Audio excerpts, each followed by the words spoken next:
As a matter of fact, I'm very happy to be anywhere indoors. In April 1983, Ethel Merman was getting ready for another show-stopping performance at the Academy Awards. But at 2:15 p.m. in her Manhattan apartment, Ethel Merman collapsed. Within days, the woman who never needed a microphone could barely speak. The truth about what happened next was hidden from the public for decades. Today, we're revealing the untold story of Broadway's greatest star and her heartbreaking final act. Ethel Merman was born on January 16, 1908, in Astoria, Queens, in her grandmother's house. Her early life seemed ordinary, but she lived close to the Astoria studios, where famous movie stars would pass by in fancy cars. Watching them made young Ethel dream of becoming a star herself, though at the time it seemed far away. Even as a little girl, Ethel's voice stood out. At church, her singing was so powerful that it amazed everyone. Her talent soon got her noticed, and she started singing at small local events. Her parents, however, weren't entirely supportive of her dreams. Her father and mother worried that show business isn't stable and wanted her to focus on practical skills instead. Ethel didn't have any formal music training. She learned everything on her own, and her natural voice was so impressive that people like George Gershwin told her never to take singing lessons. He believed her voice was perfect as it was, raw and powerful, and this became one of the secrets to her unique sound. After finishing high school in 1924, Ethel didn't go straight into singing. Instead, she got a regular job as a stenographer, typing and filing papers. She worked hard, but fate had other plans. During a lunch break one day, she met a man who offered her a better job at another company with a small pay raise. She accepted and soon became the secretary to the company's president, Caleb Bragg. Bragg was often away because he loved car racing, which gave Ethel time to rest during the day after her late-night singing gigs. At night, Ethel started performing at clubs and private parties. Her determination was clear, and she slowly built her reputation as a singer. She also decided to shorten her name from Zimmerman to Merman because she thought her full name was too long to fit on theater signs. Ethel Merman stepped onto the Broadway stage for the first time on October 14, 1930, and changed everything. She was just 21 years old and had no formal singing lessons. A few weeks earlier, she was working as a stenographer, typing away in an office. Then, a producer named Vinton Friedley heard her singing at a nightclub. He knew instantly she had something special and cast her in Girl Crazy. The show had an amazing pit orchestra with future legends like Benny Goodman, Gene Krupa, and Glenn Miller. George Gershwin himself conducted on opening night, which added even more excitement. Merman, playing a cafe singer, forgot to leave the stage after her first song and stood there awkwardly until a stagehand signaled her to exit. The audience found it charming, and it only made her more likable. She earned $375 a week, which wasn't much, but she didn't mind. The show was a hit, running for 272 performances, pretty impressive for the Great Depression. Merman even kept her day job as a secretary until the show officially opened. Her big moment came when she sang "I Got Rhythm." On opening night, she hit the final note and held it for so long, the audience was shocked into silence. Then they exploded in applause. That one performance turned her into a star. What's funny is that the song almost wasn't hers. It was originally a soft ballad for another character, but Gershwin decided it wasn't working and gave it to Merman.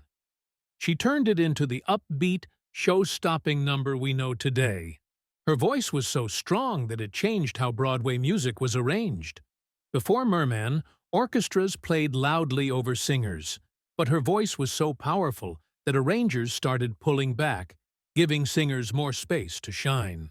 Merman's rise didn't stop there. In 1934, she starred in Anything Goes, another huge hit. She almost didn't get the role of Reno Sweeney. Another actress was supposed to play it. But when that fell through, Cole Porter insisted on Merman. The production had all kinds of last-minute problems, including rewrites after a real-life shipwreck made their original script awkward. Merman handled everything like a pro, learning new songs and lines without any trouble. The show gave her more hits, like I Get a Kick Out of You, and the title song Anything Goes. Her voice became legendary. She never used a microphone but could still be heard in the back row of the theater. Gershwin once told her never to take singing lessons because he didn't want anyone to mess with her natural talent. Her no-nonsense attitude was just as famous. Once, during a performance, her co-star missed his cue, and she shouted his name so loudly the audience heard it. Ethel Merman thought Hollywood would be her big break. At 22, during the Great Depression, she signed a 6-month contract with Warner Brothers, earning $125 a week, a huge amount at the time. She quit her job as a stenographer, ready to become a star. But things didn't go as planned. Weeks passed without any work. She sat around, frustrated and bored. Merman wasn't someone who liked to wait, so she told her agent to end her contract. Instead, he made a new deal for her. She could keep her contract with Warner Brothers, but also perform in clubs. This gave her a chance to stay active and grow her reputation. Her first movie role came quickly. In 1930, she starred in Follow the Leader, replacing another actress. It opened doors for her, including a 7-week run at the Brooklyn Paramount and a big paycheck at the Palace. But soon, she realized movies weren't what she hoped for. In 1934, she acted in We're Not Dressing, a comedy starring Bing Crosby and Carole Lombard. The process felt strange to her.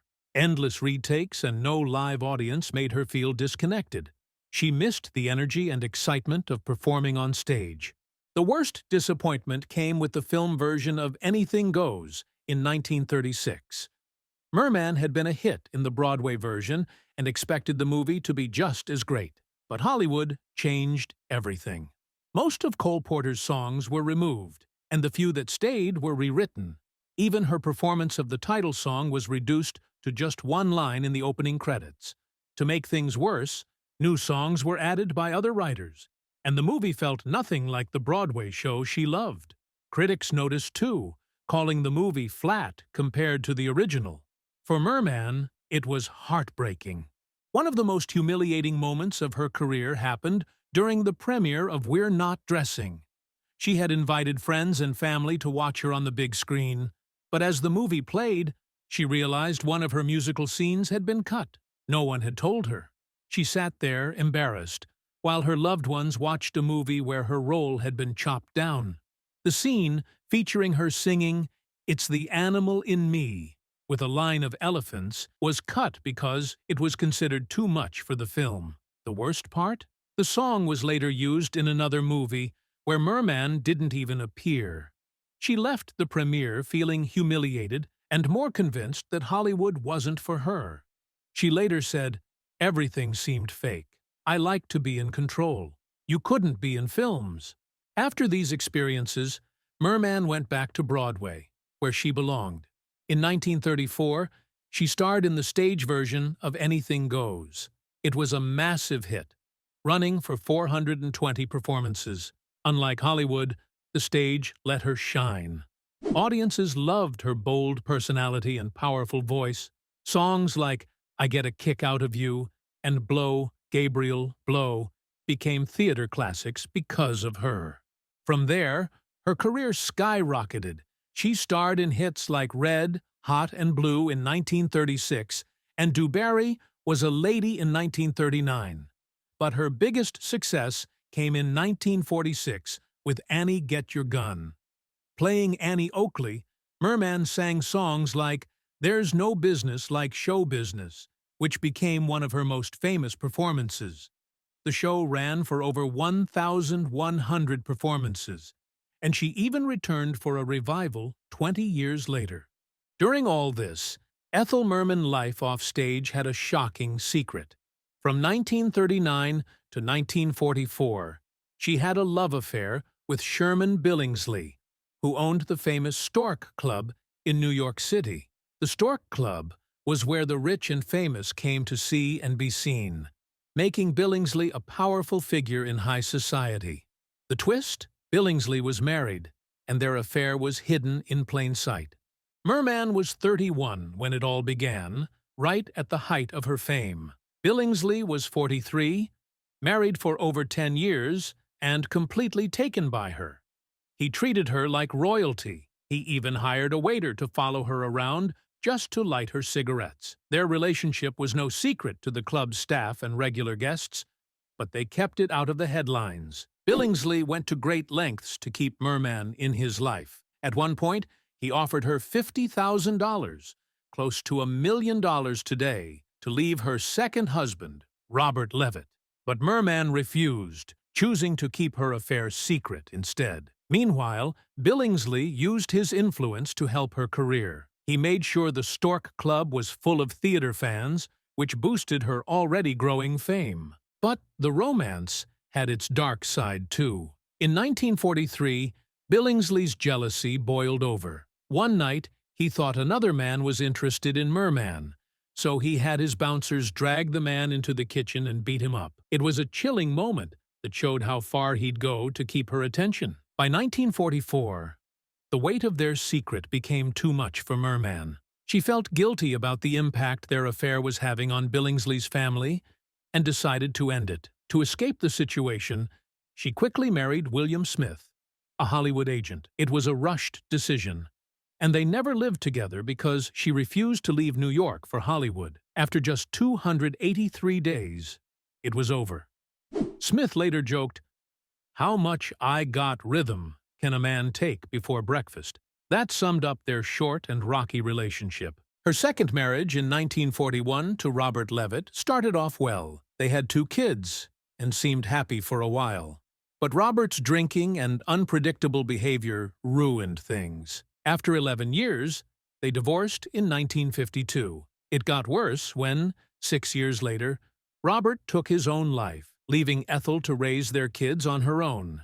In 1953, Ethel married Robert Six, an airline executive. She even quit show business for a short time to live in Colorado as a housewife. But Six had his own plans. He wanted Ethel to help promote his airline, and she didn't like being used for publicity. Their marriage fell apart in 1960, with accusations of cheating and money problems making things even messier. Her fourth marriage in 1964 to actor Ernest Borgnine was the most dramatic of all. It lasted only 32 days.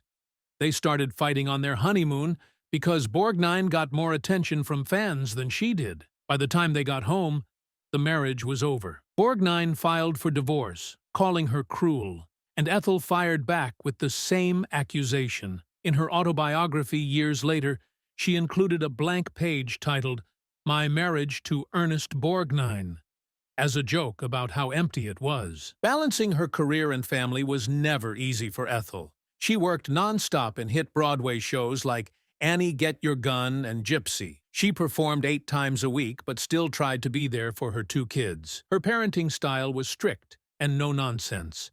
Her son, Robert Jr., once said she loved her fans but kept people at a distance, even her own family. The hardest moment in her life came in 1967. Her daughter, Ethel II, died from an overdose at just 25 years old. People thought it might have been suicide, but Ethel said it was an accident with medication for depression. The loss crushed her.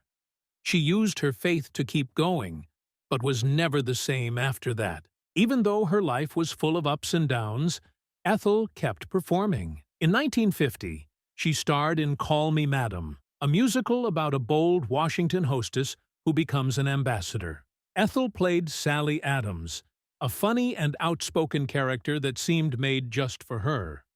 Her powerful singing and perfect comedic timing brought the show to life, especially in songs like The Hostess with the Mostess, On the Ball, and You're Just in Love. The show was a huge hit, running for 644 performances. At a time when many actresses her age saw their careers slowing down, Ethel was thriving. She even won the Tony Award for Best Actress and earned $4,000 a week, a massive salary back then. But there was an odd twist. Ethel couldn't record the show's official cast album because of her contract with another record label. Instead, Dinah Shore recorded the songs for the cast album, while Ethel made her own version with her label.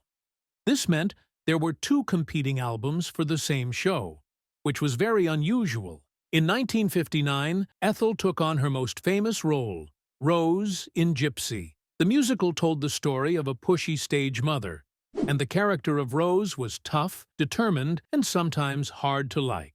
It was a role that showed just how much depth Ethel had as an actress. Her performances of songs like Everything's Coming Up Roses and Rose's Turn were unforgettable, leaving audiences stunned and then cheering wildly. The show ran for 702 performances and made a lot of money. Ethel earned $5,000 a week, plus a share of the profits, making her one of the highest-paid stars on Broadway. Surprisingly, she didn't win the Tony Award for her performance in Gypsy. It went to Mary Martin for The Sound of Music, which many people felt was unfair. Still, Ethel's performance became legendary and is remembered as one of the greatest in Broadway history. One of the hardest moments of her career came when Warner Brothers decided to cast Rosalind Russell instead of Ethel in the film version of Gypsy. Ethel had poured her heart into the role on stage and expected to play it in the movie. The director even made her think she was being considered, but the studio picked Russell because she was a bigger Hollywood name, even though she wasn't much of a singer. Ethel was heartbroken. She later said, "I felt as if my heart had been cut out." When she finally watched the movie, she was furious, saying, "That woman couldn't even sing her way out of a paper bag." The decision still feels unfair to many fans today. After shining on Broadway for decades, she moved to television and movies. Her first big TV appearance was on the Colgate Comedy Hour in 1953. This was the start of her journey to win over audiences on the small screen. In the 1950s and 1960s, she became a familiar face on variety shows like those hosted by Perry Como and Ed Sullivan. In 1963, she joined the huge comedy movie It's a Mad, Mad, Mad, Mad World. This was very different from her musical roles and let her show off her comedy skills. She played Mrs. Marcus, a loud and bossy mother-in-law. The movie was tough to film, with long days in the hot desert. Merman even did her own stunts, like falling down a hill, which took 13 tries and left her bruised. But she loved the audience's reaction and said it was worth it. Offstage, Merman was famous for her bold and shocking sense of humor. She often used crude jokes and strong language, surprising people who only knew her as a Broadway star. One time in 1969, during a rehearsal with Bob Hope, she responded to one of his jokes with so many curse words that some of the crew walked off the set. Even Hope didn't know what to say. In 1972, during a live interview, she said something so inappropriate that it caused a small scandal. But Merman didn't care. She was always unapologetically herself. In 1970, Ethel Merman returned to Broadway at 62 years old to play the lead in Hello, Dolly, and it was a moment everyone had been waiting for. The role of Dolly Levi had been written just for her years earlier, but she had turned it down at the time. When she finally stepped into the spotlight, she absolutely stole the show. On opening night, the crowd at the St. James Theater gave her thunderous standing ovations that seemed like they would never end. Critics loved her. One even said her voice was as sharp and clear as it had ever been. Merman also added 2 songs to the show that had been cut before, songs designed to show off her big, bold voice. She performed 210 shows, making her run one of the most memorable in Broadway history. Her performance helped Hello, Dolly break records and become the longest-running musical at the time. After her Broadway days, Merman kept performing and stayed as energetic as ever. In her late 60s, she sang with the Boston Pops and later toured the country, still blowing audiences away with her voice. Even at an age when most performers might slow down, she kept surprising people. At 71, she joined the disco craze and released the Ethel Merman disco album. It was a fun and unexpected project, where she turned her classic Broadway hits into disco songs.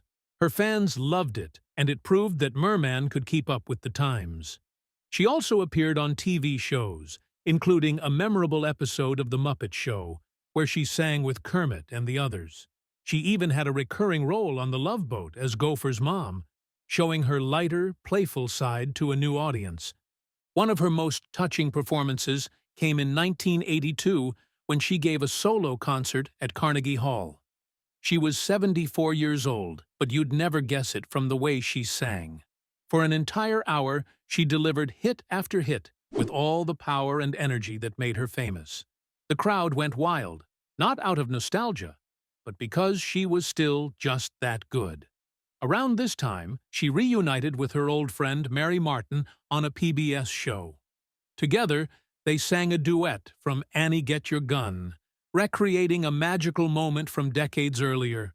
It was a beautiful reminder of her incredible career. But as much as she seemed unstoppable, time began to catch up with her. In the early 1980s, people noticed something wasn't right. She started forgetting things and had trouble speaking clearly. This was especially hard for her fans to see because Merman was known for her quick wit and larger-than-life personality. In April 1983, Ethel Merman was getting ready for another big moment in her career. At 75 years old, she had been invited to perform at the 55th Academy Awards in Los Angeles. That afternoon, while packing her bags in her Manhattan apartment, something unexpected happened. Around 2:15 p.m., she collapsed suddenly in her bedroom. Her assistant, who was helping her pack, quickly called for an ambulance.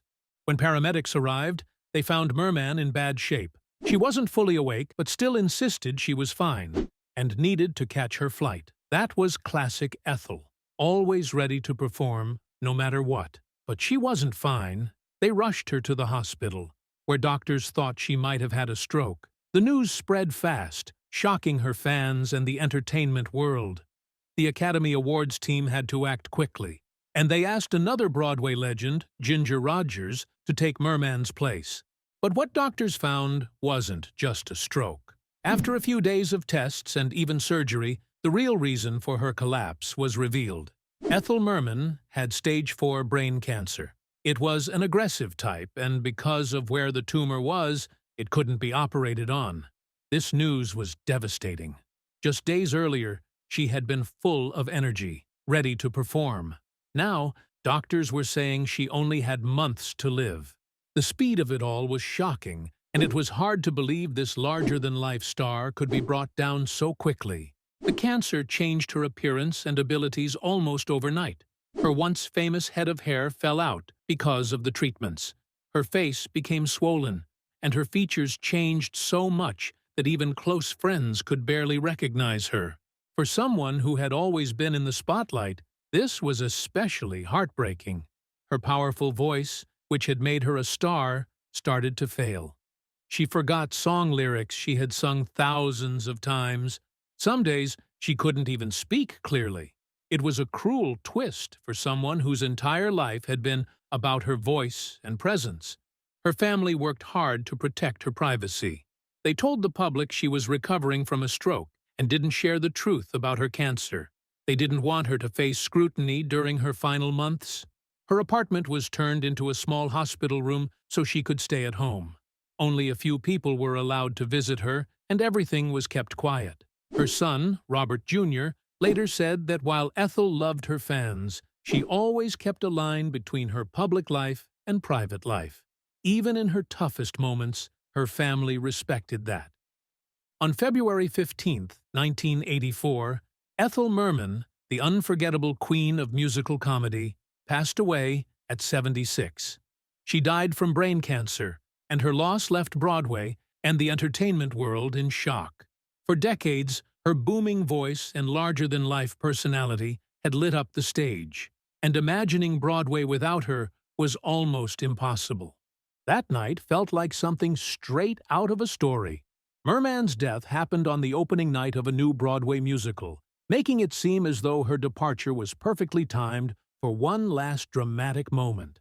Some people even said they heard a phantom high note echo through the streets of New York, as if she was giving one final encore. Even in her last days, she didn't lose her wit. When a nurse asked if she needed anything, she joked, "Yeah, a new pair of lungs and a ticket to opening night." That was Ethel Merman, bold and full of spirit until the end. The next evening, on February 16th, Broadway gave her a tribute like no other.